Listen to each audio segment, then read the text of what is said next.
ከኛ ጋር ረጅም ታሪክ ነው። ሌላ ጊዜ እነግርሃለሁ። አሁን የምትሄድበት ቦታ አለ መሰለኝ።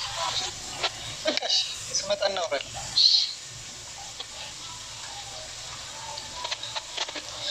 አንቺ አምሽን እንዴ? እኔ እኮ ሚስጥር ነው ብዬ ነው የነገርኩሽ። ቤት ፀሐይ ሁሌ ነገር እንዳበላሽ እንዳይጨነቅ እኮ ነው። ታውቂያለሽ፣ ብዙ ነገር እያስጨነቀው ስለሆነ በአንቺ ምክንያት ደግሞ ሌላ ጭንቀት ውስጥ እንዳይገባ ብዬ ነው።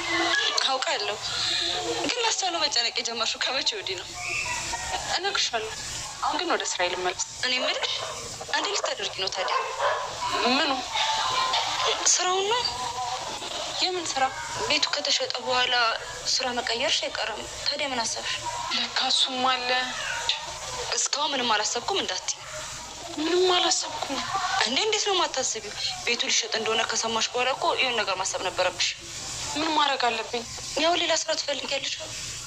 የውጭ ፕሮሰስ እስኪሳካ ድረስ ሌላ መስራት በቤት መፈለግ አለብኝ። አዎ አለብሽ።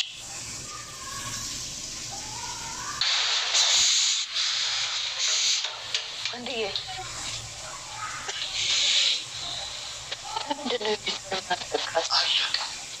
ልቀቃት የሚል ነገር መስማት አልፈልግም ከአንቺ እማዬ።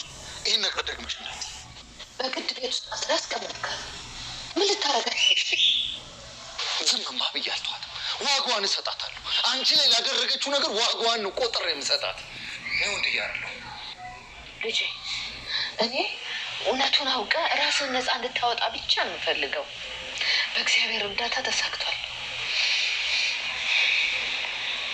አሁን የምፈልገው ያንተን ሰላም ብቻ ነው። የእኔ ሰላም የወዲትን ዋጋዋን መስጠት ነው። አንቺ እንዳሰቃየችሽ ስቃይ እሰጣታለሁ። አንቺ እንደደበደበችሽ እደበድባታለሁ። የቁም ሲኦል ነው መሆንባት።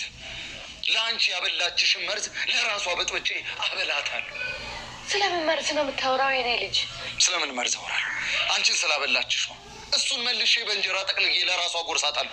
እማ ምንም ከመንገዴ እንዳታስወጪ። ተው ልጄ፣ እሷን እጎዳለሁ ብለህ ችግር ውስጥ የምከትህን ነገር አታድርግ። ስሚ፣